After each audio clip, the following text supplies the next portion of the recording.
En cada estado, en cada ciudad, en cada barrio y en cada colegio hay y habrá uno. Estoy hablando de lo que hace una década y media se conoce para acá como el bullying. En mi tiempo era el matón. Todos hemos conocido un matón. Y lo peor es que posiblemente alguno de ustedes haya sido un matón. Esos que molestaban al resto. No les poníamos la palabra bullying, simplemente me molestaban o no me dejaban en paz. Tú los conoces, los has conocido, los recuerdas. Yo recuerdo, esta experiencia la conté en el servicio pasado también, uno que tendría entre 12 y 13 años, pero era el mastodonte, el mamut del grado, del aula, del salón. No se afeitaba desde los 8 años aproximadamente. Era un simio, literalmente. Este muchacho se llamaba Jorge, solo lo conoceremos por su nombre de pila.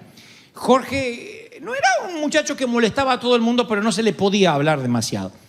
Los muchachos de 12, 13 años teníamos voz de querubín, así finita, porque nos desarrollamos los varones, cambiamos la voz entre los 14 y los 15, algunos de nosotros. Entonces todos nosotros podíamos haber sido tranquilamente el coro de Michael Jackson. Pero este muchacho no, se ve que había cambiado la voz a los 8, 9 años. Decía, ¿qué te pasa? ¿Qué te pasa? Hablaba así, una voz gutural. Por eso me interesa tanto saber quién es hoy o a qué se dedica. Y un día hice la brillante, aunque letal, observación de que Jorge se parecía a Chucky, el muñeco diabólico. Tenía una carita medio angelical, pero tenía la carita de Chucky, una nariz chiquitita, así como un botonito en el medio. 2 dientitos así que sobresalían. Era una carita angelical, pero que cuando se sonreía te daba miedo. Y tenía un par de cicatrices de una caída en bicicleta, así que era Chucky. Y cuando yo hice la observación, no lo dije delante de él, porque mi vida podía correr peligro, lo dije en intimidad ante los otros 20 y tantos chicos que me oyeron. Y todos estallaron en risa, en aullidos de aprobación, hasta que llegó obviamente a los oídos de Jorge. Y Jorge se dispuso a investigar quién era el autor intelectual de su nuevo mote. Nadie le decía Jorge, todos le decían Chucky. Entonces, Jorge prefería, precisamente su medio de comunicación no era el vocabulario, él no había estudiado mucho español, él prefería los puños. Así que un día me dijo que saldría a mi encuentro. Dijo, te voy a matar, Goebbels, me dijo. Yo estudiaba en un colegio llamado Werner von Siemens, un colegio alemán. Y ese colegio en sus instalaciones no tenía un gimnasio, así que teníamos que trasladarnos en un bus hasta el colegio alemán, hasta un predio también alemán, donde tenía canchas de tenis, fútbol, etc. Así que en el trayecto en que subimos al bus, ese fatídico martes traumático que jamás olvidaré, Jorge me dijo que iba a matarme, no bien bajáramos del bus. Y cuando bajamos del bus, en el trayecto que bajamos, hasta que íbamos a los sitios donde estaban las duchas y donde nos íbamos a cambiar, ahí el gimnasio, me dijo literalmente que ese era el día donde iba a cambiar mi vida para siempre. Y todos los que estaban presenciando lo que ocurría veían que la catástrofe era inevitable. Yo recuerdo que aún los de corazón duro, los insensibles del aula, que siempre los hay, se compadecían de mí y consideraban que una simple broma como Chucky, que además es divertido que te digan Chucky de alguna forma porque reduce tu nombre. Jorge es olvidable, en cambio Chucky es inolvidable. Y no lo entendieron como un favor de mi parte. Chucky no lo entendió, así que él me dijo que me iba a pegar. Yo dije, seguramente alguien va a detener esto. Al cabo, yo soy simpático. Y le caigo bien a los muchachos. Pero nadie lo detuvo. Todos hicieron una ronda y dijeron, pelea, pelea, pelea, pelea, pelea. Todos incitaban a Chucky. Y Chucky, que tenía el coeficiente intelectual de un simio, empezó a golpearme la nariz, la mejilla, la frente. Yo oraba, Señor, ¿puedes mandar los ángeles que no quisiste en la cruz? Tal vez quedaron con ganas de defender a alguien. Y él, recuerdo que me llenó de colores nuevos en la cara. Se me hinchó toda la cara, la frente, me cortó, un diente me lo dejó flojo. Y todos estuvimos de acuerdo que probablemente no había sido una buena idea burlarse de una persona que se afeitaba desde los 8 años de edad. Y por el resto del semestre, Chucky tenía también buena memoria Y me decía cada vez que me cruzaba, mira que hoy te agarro otra vez. Digo, ¿otra vez? Yo de ahí me... Porque ese martes yo me fui directo a enfermería. No pude hacer gimnasia. Falté un par de días al colegio, puesto que tenía la cara literalmente desfigurada. Fue la primera y última golpiza que recibiría en mi vida, de verdad, a trompadas. Y yo le decía, no fue mi culpa, Chucky, de verdad, no quise ofenderte. No me digas más, Chucky, decía, y se ponía más loco. Pero ya no podía pegarme más. ¿Cuánto más me iba a pegar? Ya me había pegado todo lo que quería pegarme. Pero como él me andaba persiguiendo en los recreos, en los descansos, entre clases, yo tenía que buscar refugio. Recuerdo que siempre tenía que ocultarme detrás de algunas cajas de depósito, meterme en un sitio donde guardaban los manuales, los profesores. Me pasaba horas en el baño simulando estar estreñido de vientre hasta que pasara la hora de descanso. No todos los días buscaba pegarme, pero sí recuerdo varias veces en el semestre que Chucky o Jorge estaba de mal humor y yo tenía que buscar refugio. Entonces, mientras que ayer recordaba este incidente de mi adolescencia, pensé que posiblemente tú nunca hayas vivido mi situación, porque nunca has sido tan torpe de ponerle sobrenombre al mamut del colegio. Quizás nunca escuchaste o sentiste el horror de lo que es oír tu nombre a las espaldas tuyas. Cuando él me dijo aquella vez, yo no relacionaba mi nombre con fírmame un libro o saquémonos una selfie. Eso vendría años después. Cuando en ese momento me dijo, hoy me dicen Goebbels y yo sonrío así, porque sé que es una foto. En aquel entonces yo sabía que no iba a ser una foto, pero me quedó durante mucho tiempo ese sonido gutural de mi apellido a mis espaldas. Goebbels. Yo sabía que cuando decía Goebbels, no era para felicitarme, no era fírmame un libro, dame un recuerdo, generalmente porque él quería dejarme recuerdos. Así que yo durante mucho tiempo sentí su nombre en la espalda y pensé mientras que le decía, Señor, ¿qué quieres que le diga a tu congregación este domingo?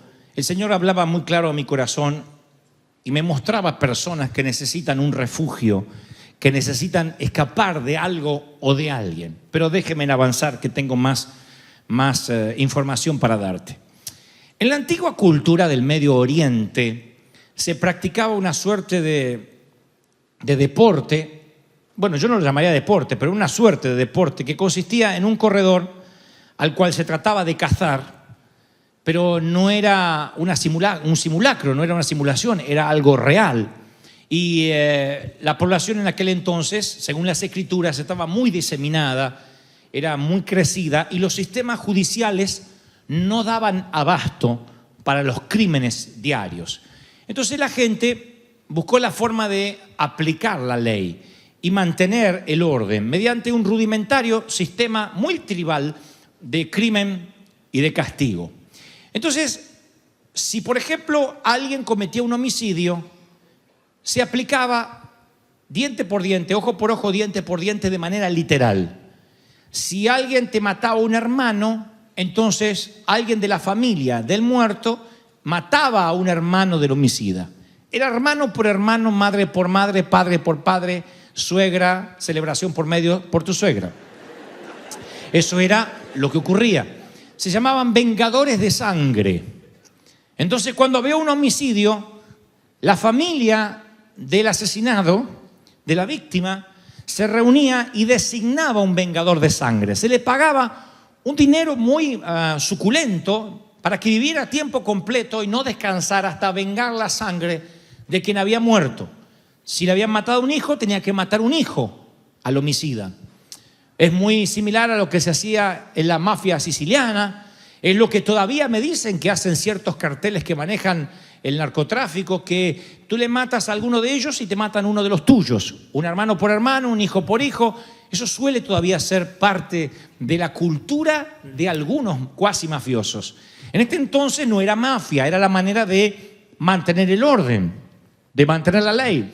Pero había un problema, porque a toda ley siempre tiene un vericueto legal o algo que se les escapa a los que creen que solucionan los problemas cotidianos. Y el problema era, ¿qué hacían cuando el homicida tenía el atenuante de haber sido un asesino accidental?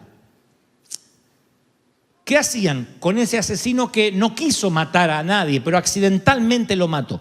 Por ejemplo, yo ponía este ejemplo. Una mujer se sube al camello a la mañana porque el marido se llevó el otro camello para trabajar y ella se sube al dromedario y va apurada llevando a los niños al colegio. Una mujer del Medio Oriente, se cruza un niño de 5 años con la mochila que no ve el dromedario. Ella intenta detenerlo con las riendas al animal, pero el camello, si no está detenido a tiempo, se lleva por delante lo que sea y terminan por matar al niño. La mujer, horrorizada, baja del animal, trata de socorrer al niño, pero ya es demasiado tarde, el niño accidentalmente ha muerto. Eso no es un atenuante en el Medio Oriente. Ella es una asesina de niños. No importa que no quiso hacerlo, es asesina. Así que se aplicará la ley. La familia del niño se reunirá inmediatamente y antes de decidir los funerales designarán a un vengador de sangre. Le dirán, ¿esta mujer tiene hijos? Sí, los tiene. Mátale uno. Así que el vengador no solo irá a matarle un hijo, sino que será cruel. Le dirá, voy a matar a tu hijo y te voy a matar a ti también, para que no vuelvas a cometer el incidente. Podía, contar con la satisfacción de la doble venganza, si así lo fuera necesario. Están las Escrituras, ahora le daré más luz respecto a eso. Así que la mujer posiblemente tomaba al niño en los brazos y empezaba a correr hasta que ya no podía más y sabía que el vengador de sangre se cobraría de manera doble el asesinato. ¿Qué hacer cuando alguien había cometido accidentalmente un asesinato? Matarla. No había la presunción de la inocencia. Nadie sabía cómo lidiar cuando alguien tenía el atenuante de haberse equivocado. Nadie excepto Dios. Porque tanto en el libro de Deuteronomio como Números como Josué, Dios enfrenta el problema del atenuante cuando alguien metió la pata sin darse cuenta y dice Dios, esto es lo que haremos. Levantaremos embajadas de tregua, las llamé yo. Y le da título a este mensaje, que es lo que necesitamos hoy, y en momentos te lo diré. La Biblia no le llama embajadas de tregua, le llama ciudades de refugio. Dios dice, levanta ciudades de refugio. Habló a los hijos de Israel, dice Josué 22, y les dijo, levanten ciudades de refugio, embajadas de protección, no a testigos, sino a criminales accidentales. Levanta ciudades y allí se hospedará el homicida que matare a alguien por accidente y no a sabiendas, y os servirán de refugio contra el vengador de la sangre, dice Josué 22. La primera vez que leí esto dije, ¿de qué se tratará cuando dice vengador de la sangre? Ahora ya tenemos la información. Dice Deuteronomio 19:4, el que mató podrá huir allí y salvar su vida por un tiempo. Presten atención porque esto es lo medular de lo que Dios me dijo que te diga hoy. Por un tiempo. Porque lo hizo sin intención y seguramente sin que hubiese enemistad con el asesinado. Por ejemplo, dice la Biblia, no pone el ejemplo del dromedario, pone otro ejemplo. Si va alguien con su compañero al bosque a cortar leña y al dar el hachazo se le escapa el hacha del mango, o sea, el hierro, y alcanza al compañero y lo mata, podrá meterse en una de estas ciudades, huir a una de estas embajadas y salvar su vida. De otra manera, si el camino es largo, por eso las embajadas tienen que estar cerca de todas las tribus, tienen que haber por lo menos 6, dirá el Señor. Porque de esta manera va a salvar su vida, porque si el camino es largo, un pariente cercano del muerto, designado como vengador de sangre, va a querer vengarlo. Lo buscará con rabia, lo alcanzará y lo matará. Y en realidad no merecía la muerte, puesto que nunca fueron enemigos. Claro, si va al bosque a serruchar árboles o a echar árboles con la suegra y la mata, nadie le va a creer que fue un accidente. Pero si va con un amigo, hasta tanto tenga un juicio justo, vayan a una de estas embajadas, dice el Señor. ¿Vieron qué interesante? Bueno, estas ciudades fueron esparcidas en la nación, de modo que nadie se encontrara lejos de ninguna. Ninguna tribu estaba demasiado lejos de estos lugares de seguridad. Eran accesibles y algunas estaban sobre montes, de modo de que cualquier lugar ustedes podían ver la ciudad de refugio. No eran ciudades ocultas, estaban visibles. Legalmente el vengador de sangre no podía entrar allí si el asesino lograba atravesar las puertas. No se quedaba allí para siempre. No era que el asesino podía quedarse allí toda la vida y a envejecer allí dentro, sino que tenía que esperar un juicio justo. Si encontraban al asesino culpable, le abrían las puertas de la embajada y lo entregaban al vengador de sangre. El vengador de sangre generalmente se hospedaba en una ciudad enfrente, acampaba en la puerta, esperando cobrar su víctima, puesto que eso es lo que le haría también cobrar el dinero.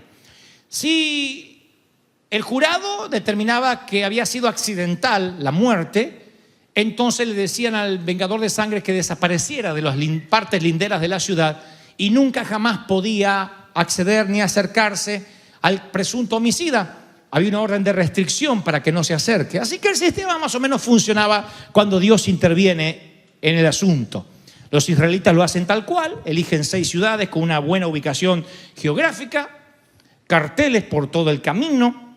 Entonces alguien cometía, insisto, un crimen accidental, corría a la ciudad, una vez dentro estaba protegido contra la ira del vengador de sangre y era una cárcel voluntaria para el sospechoso hasta que se celebrara el juicio. En vez de plan de protección a testigos, era un plan de protección al homicida. Y ahí estaba protegido hasta, insisto, se emitiera el veredicto.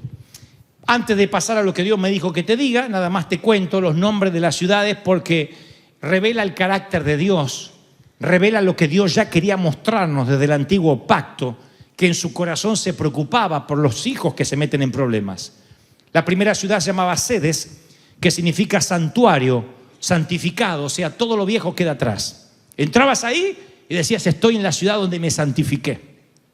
La segunda ciudad se llamaba Siquem, hombro. Siquem significa hombro en hebreo, porque Cristo llevó la carga sobre sus hombros. La tercera se llamaba Hebrón, que quiere decir comunión, porque allí el asesino recuperaba la comunión con los suyos, recuperaba la comunión con su vida fundamentalmente, que es lo que hacemos cuando Cristo llega a nuestro corazón. La cuarta se llamaba Becer, que significa fortaleza, porque uno consigue junto a Cristo la fortaleza cuando está débil. La quinta se llamaba Ramot, que significa alturas, porque cuando uno se acerca a Cristo, como Habacuc dijo, cuando me siento decaído, en mis alturas Él me hace andar, te eleva de nivel, hace un upgrade. Y la sexta se llamaba Golán, que quiere decir gozo o regocijo. Uno recupera el gozo cuando llega a esa ciudad. Así que, pero eso nada más como un dato anecdótico, no quiero ser demasiado teológico, solo que cada ciudad tipificaba la necesidad de cada uno, independientemente de que había metido la pata. El Salmo 91:4 dice, uno de los episodios más hermosos que muestra el cuadro de un refugio espiritual, dice, con sus alas te va a cubrir. Cuando yo era niño me crié entre gallinas. Bueno, no es que es como Rómulo y Remo que se crió entre lobos, no, yo tenía gallinas en el fondo de casa. No es que me crié una gallina, sino que tuvimos gallinas toda mi niñez. De hecho, que cuando ya mi mamá estaba con Alzheimer, ella decía, uy viejo, no dejaste sueltas las gallinas hasta hace muy poco, porque han tenido gallinas toda la vida. Y yo vivía la vida de las gallinas, de los pollos, de los gallos, de cuando tenían que empollar los huevos, cuando nacían los pollitos. Y los pollitos hacen un escándalo, un despadre, cuando con los pollitos, terrible. Peor que River Kid aquí arriba, hablan todos juntos. Uno dice, ¿cómo uno puede juntar estos pollitos de vuelta? Pero cuando la madre ve un depredador, en Argentina no había ni coyotes, ni águilas, pero a veces podía haber algún pájaro sospechoso o un perro vagabundo. Cuando la gallina ve que hay algún depredador cerca, no sé cuál es su llamado, algo como... Para mí todo igual, pero se ve que los hijos es alerta roja, alerta roja, alerta roja, vengan acá mocosos, vengan acá mocosos, vengan acá mocosos. Y todos los mocosos y se meten debajo de las alas de la madre y los cubre. Cuestión de segundos. No me lo contaron, yo lo vi. En cuestión de segundos, vienen los mocosos, se meten abajo. Es como decir, la migra, la migra, la migra. Y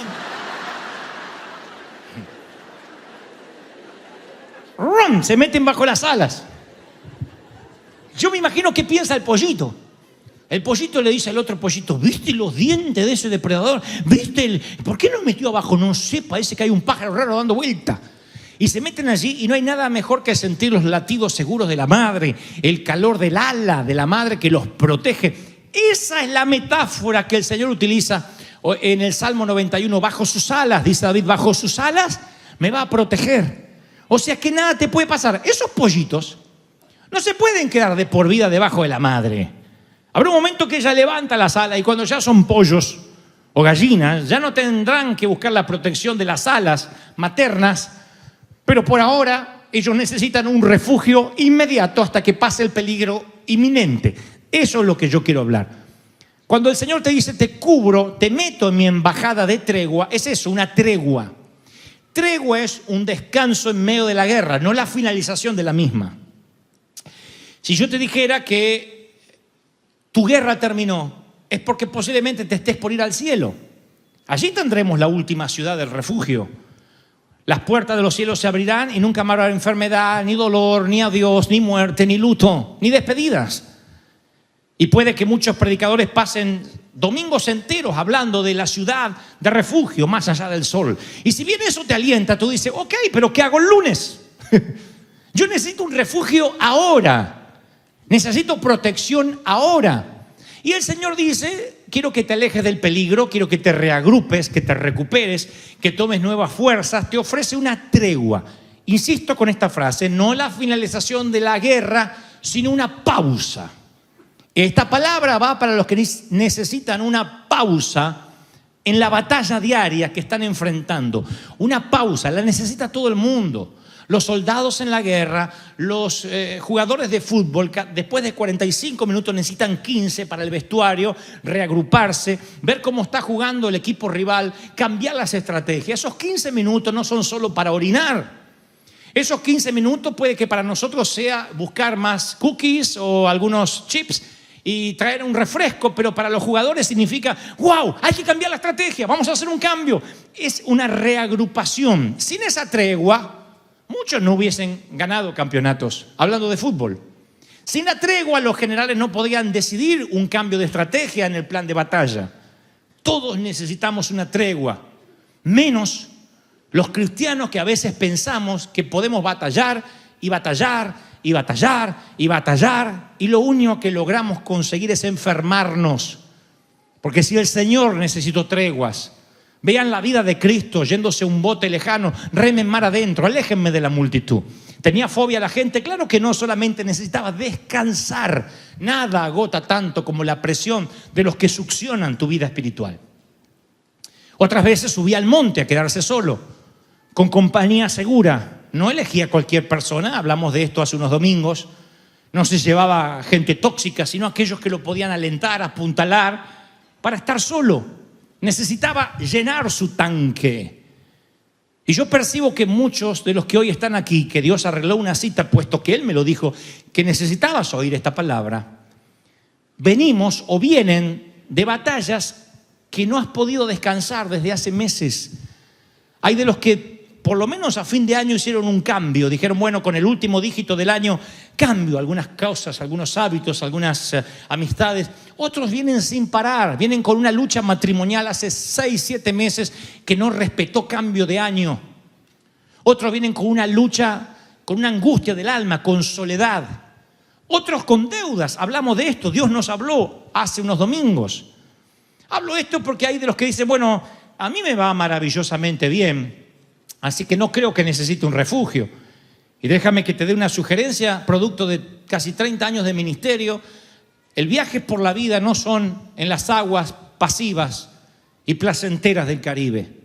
Vienen tormentas, hay alertas meteorológicas. Eso, damas y caballeros, es la vida. Tú dices, bueno, ok, pasaré la tormenta. ¿Y qué tal si la tormenta se extiende más de lo que querías? Te mantiene alejado de los tuyos más de lo que pensaste y te cuesta más de lo que querías pagar. No puedes estar amarrado al bote con olas y olas y olas, ya no teniendo nada para vomitar, con la cabeza que te explota de la jaqueca, esperando que termine la tormenta. Necesitas salir de la tormenta ya. No te estoy diciendo que las tormentas se van a acabar. El mensaje es, necesitas salir ya de la tormenta. Como cuando vas al médico y el médico dice, señor, hay que internarlo ya. No, espera un mes. En un mes usted va a estar muerto. Ya necesitamos ya purificarlo. Ponerlo con sueros intravenosos, lo que sea. Esto es una medida de urgencia. La ciudad de refugio es, ¿metiste la pata? Entonces urgente, necesitas una embajada de tregua.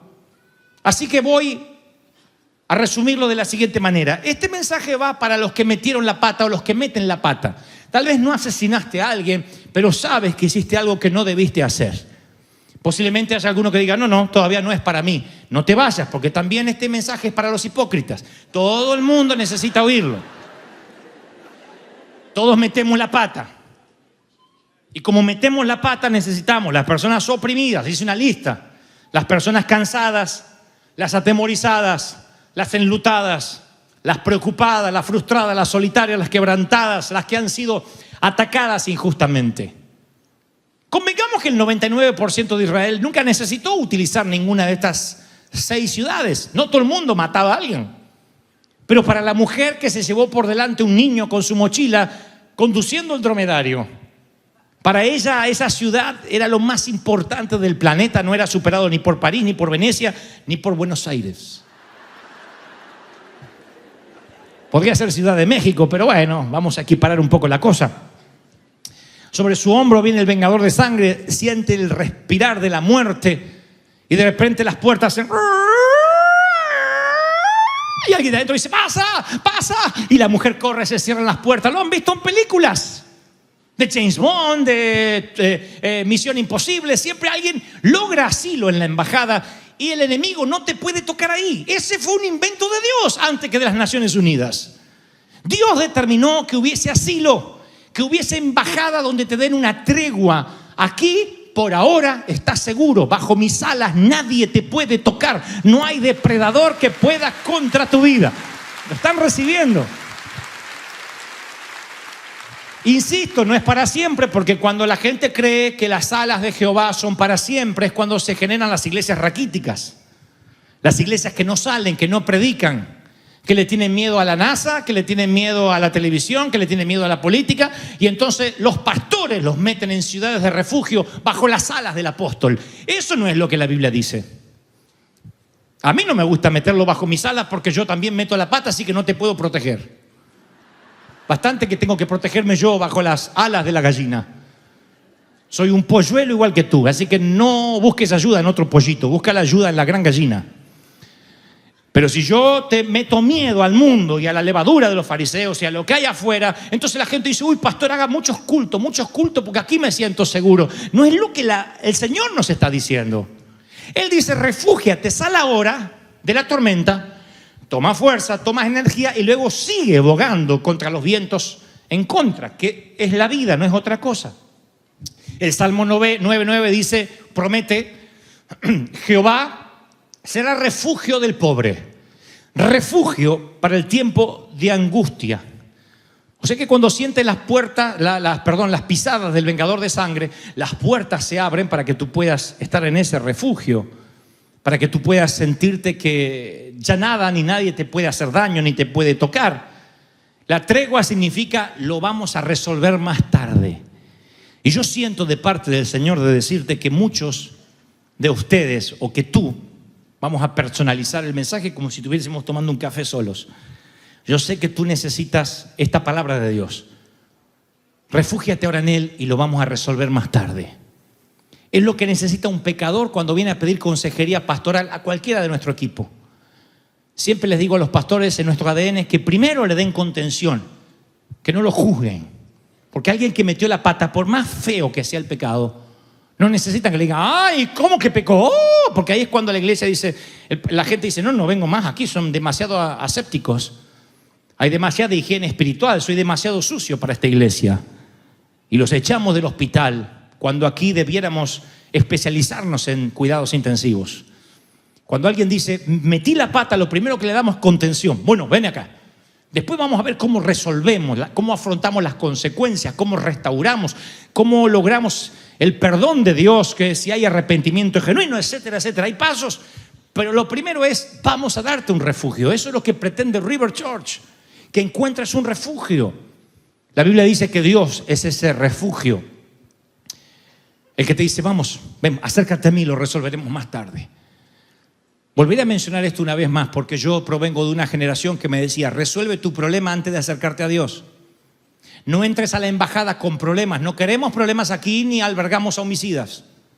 Siempre a mí me dijeron que la iglesia es eso. Nosotros no albergamos a pecadores. Si pecas una vez, quizás te pongamos una disciplina. Si pecas dos, lo tuyo es un deporte, te echaremos de aquí. Pero el Señor me dice que hace todo lo contrario, que Él tiene una embajada donde si tú hiciste algo y metiste la pata y violaste la ley, tú puedes conseguir asilo. No estoy hablando solo de pecado, estoy hablando de que a lo mejor tu vengador de sangre se llama deuda. Y en este pseudo sueño americano te metiste en una deuda para pagar otra, y en esta para pagar la otra, y en esta para pagar la otra, y llevas no meses, años viviendo así. Decime, contame, ¿no has sentido que literalmente el vengador de sangre respira disfrazado de Bank of America, disfrazado de collection, disfrazado de ejecución de la hipoteca? ¿No has sentido literalmente que tus piernas arden de cansancio, que estás harto y harta de correr de lunes a sábado, que tu único refugio era el servicio? Hay gente que dice, voy a River porque son 2 horitas que me olvido de todo. Sí, pero la iglesia no funciona como una película en el cine, como pornografía, como drogas o un vaso de tequila. Venimos a la iglesia para recibir palabras, no para aguantar. Se aguanta no en la iglesia, se aguanta en Cristo, bajo sus alas, de lunes a domingo, cubierto por sus alas. Soy claro en eso, cubierto por Él. Entonces me está diciendo, Dante, entonces dime cuáles son las puertas para entrar a esas embajadas. Convengamos que Israel podía verlos desde todo punto, estaban en las montañas, pero ¿cuáles son esas puertas hoy? Yo tengo un par de secretos para poder entrar en esas puertas. La primera puerta literalmente es casi infantil, pedírselo a Él. Dice Salmo 91:15, me invocarás y yo te responderé. Estaré contigo en la angustia, te libraré y te glorificaré. O sea que parece trivial, como que siempre estuvo ahí y no lo vimos. No hay que poner la dirección en un GPS y comenzar el viaje. No hay que buscarlo en un monasterio. No hay que venir a la iglesia para tener paz. Hay que venir a la iglesia por otros motivos, no para encontrar paz durante 2 horas. El Señor me dice, me invocarás, no dice dónde. Entonces el asiento delantero de nuestro automóvil podría servir magníficamente. La oficina, el camión que conduces, la cocina donde está el fregadero, el baño. Dice la Biblia que podríamos entrar en su refugio en cualquier momento, en donde quiera que estemos, y lo único que nos hará entrar es reconocer nuestra necesidad. ¡Necesito asilo! No tienes que esperar el próximo servicio. ¿Me oyes lo que te estoy diciendo? El lunes podrías gritar, ¡necesito asilo! Y él abre la embajada. No tienes que explicar nada. Estas ciudades de refugio no tenían un pastor en la puerta diciendo, ¿y usted cuándo pecó? ¿Cuánto hace que pecó? Lo hizo a sabiendas. Si te hacía eso, el vengador de sangre te agarraba. Abrían las puertas, adentro, adentro. Y cuando pasaba, la vieja decía, ¿qué hizo? Atropelló a un chico, pero ya estaba adentro, no la podían tocar. No había alguien en la puerta decidiendo si eras digno o no eres digno de entrar. Eso lo resolveremos más tarde. Ahora necesitas salir de la tormenta ya. ¿Cuántos necesitan salir de la tormenta ya? Ahora. Para que había lluvia. Entonces vamos bien. Necesitas ya una salida a la deuda, a la soledad. Les hablo a las personas que estiran su mano en una cama para 2 y duermen solos a partir de la viudez, del divorcio, de la separación o de la soltería crónica y eterna. Y sientes que la vida te es esquiva en cuanto a los sentimientos. Y tú dices, ¿qué tiene que ver eso con la ciudad de refugio o con la embajada de la tregua? Tiene que ver con que la soledad no da tregua. La soledad es lacerante. La soledad produce el efecto de una lija, de esmerilar, de quitar, de drenarte las energías. Porque, como una vez dije, cuando estás con alguien conectado, una alegría se multiplica al doble, siempre. Algo que no es para celebrar tanto, cuando lo cuentas a alguien que está conectado, se duplica la alegría. Y una tristeza se reduce a la mitad. Es como que uno comparte la carga. ¿Cómo se levantará el uno si va solo? En cambio, si van los dos juntos, el uno levantará al otro, dice la Biblia. Cuando tú compartes una tristeza y se la cuentas a alguien que de verdad se preocupa, no el que te dice, vamos a estar orando, vamos a estar orando. No, el que se preocupa de verdad, la tristeza se reduce exactamente a la mitad. Y hay gente que va hace 30, 40 años que carga las tristezas solo, no las puede reducir nunca. No sigas batallando sin descanso, porque no hay soldado, no hay jugador de fútbol, no hay jugador de béisbol, no hay político, no hay pastor, no hay ministro que pueda resistir una vida sin tregua. Si Jesús necesitó estar solo, tú necesitas estar solo con el Señor bajo sus alas hasta que tome fuerzas, hasta que tengas energías, hasta que Dios diga, te voy a dar visiones nuevas, proyectos nuevos. Si no, empiezas a pensar con el tanque vacío, te pones irascible, tu humor cambia. Necesitas descansar. Yo decía en el servicio anterior que pensé que este era un mensaje que necesitaban los nuevos en la fe. Pero me he dado cuenta con el transcurrir de los años, de los míos, que a medida que más voy camino a la vejez, más ciudades de refugio necesito tener a mano. Necesito caminar y encontrarme con el Señor. Necesito un sitio donde decir, Señor, sácame la tormenta ahora. No quiero pensar hasta mañana. Porque ¿sabías que tu mente no para? No voy a hacerte levantar la mano, pero hay algunos acá que la mente no le dan vacaciones hace 50 años. No para. Hasta en los sueños intentan arreglar el problema. Y cuando se levanta tan cansados y agotados porque descansó la caja, el estuche, el cuerpo, pero la mente no. Las ciudades de refugio es para que por ahora te quedes tranquilo. Yo recuerdo la primera vez que me contacté con la muerte. Y un día recuerdo un llamado de mi hermano y me dice, ¿estás sentado, Dante? Sí. ¿De verdad estás sentado? Le digo, vamos, no molestes, dime qué pasa. Y me dice, mamá tuvo un infarto y pelea por su vida. Como dije tantas veces, sería el primero de muchos infartos de mamá. Pero era la primera vez que yo sentía la orfandad, el sentimiento de orfandad. Yo quería un refugio. Me acuerdo como si fuera hoy. Yo quería la sensación de tener un cobertor caliente encima. Yo quería que alguien me abrazara. No cualquier abrazo.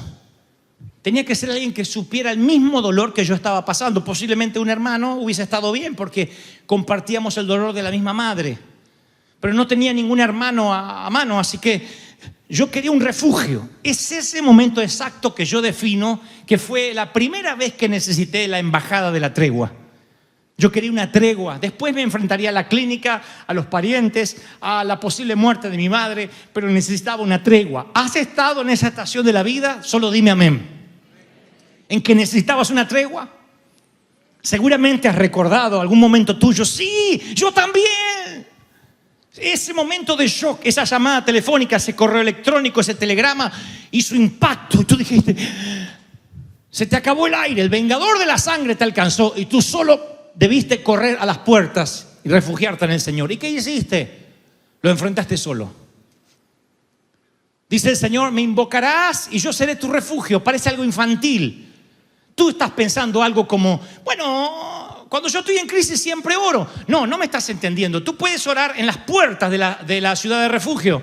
Ay, Señor, ayúdame. Ay, ayúdame. Corriendo para que no te agarre el vengador. Del lado de las puertas está el Señor diciendo, pasa, cabezón. Ay, ayúdame. Ay, no te metes. El Señor dice, clama para que yo sea tu refugio. Métete en las puertas, ya no lloriquees. Deja que yo te abrace hasta que el depredador se vaya, porque no puede meterse con el gigante que te defiende, con tu Dios. ¿Están recibiendo esta palabra? Yo la estoy recibiendo tanto como ustedes. Entonces, dice el Salmo 62:8, escríbanlo en las tablas de vuestro corazón, átelo a vuestro cuello. Derramad delante de mí tu corazón y yo seré tu refugio.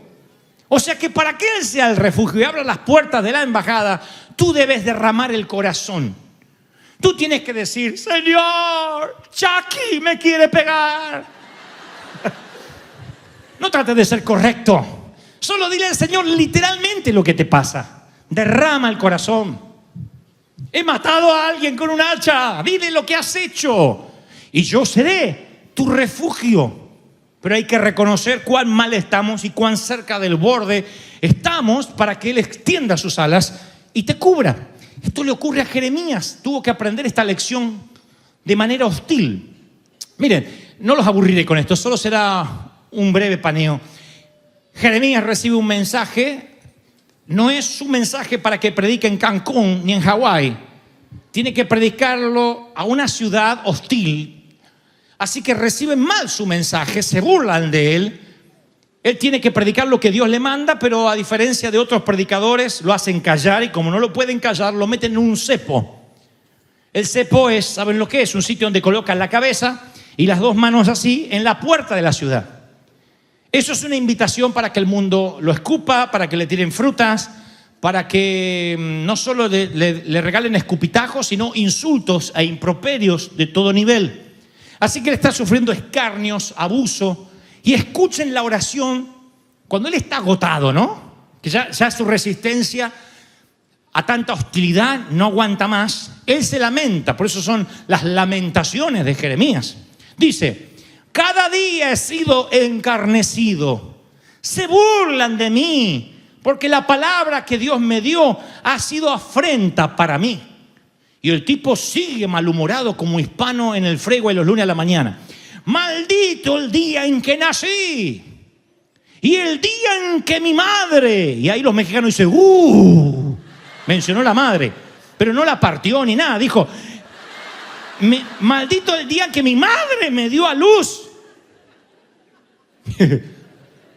Maldito el hombre que dio las noticias a mi padre diciendo, te nació un varón. O sea, dijo, odio mi cumpleaños y odio hasta el enfermero que le fue a decir a papá que yo había nacido. Eso es un mal día, señoras y señores. ¿Quieren un tipo enojado? Aquí tienen a Jeremías. Pero de pronto uno sigue leyendo, a ver qué más va a decir. Y dice, mas Jehová. Miren lo que aclara en medio de la oración caótica. Mas Jehová está conmigo como poderoso gigante. Cantad a Jehová, porque ha librado el alma del pobre de mano de los malignos. Un momento, señores. Estabas maldiciendo hace un ratito que habías nacido. ¿Qué pasó en el medio? No sé, pero creo suponer qué pudo haber pasado entre la maldición y la bendición que Jeremías da de un versículo a otro. Creo que él siente la sensación que yo tuve cuando me subí al automóvil rumbo a la clínica para ver a mamá luchando por su vida. Yo no sabía cuándo Cristo iba a aparecer, pero podía sentir el sonido de los cascos de que la caballería venía en camino.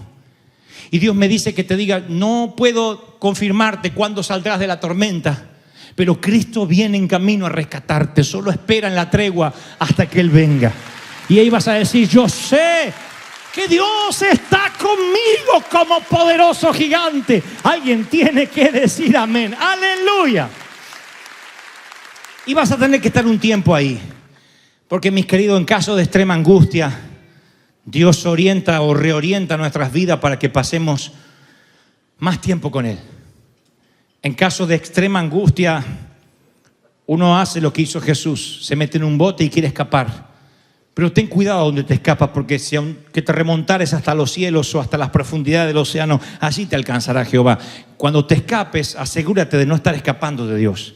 Asegúrate de escapar del vengador de sangre.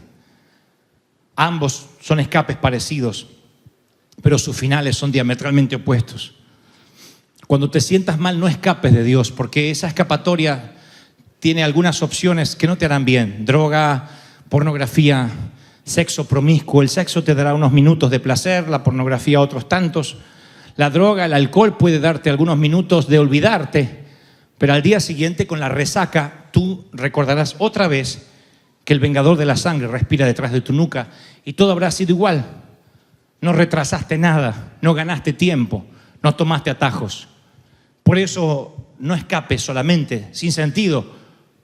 Tienes que saber dónde vas a escapar. Tienes que tener a mano la dirección, el password.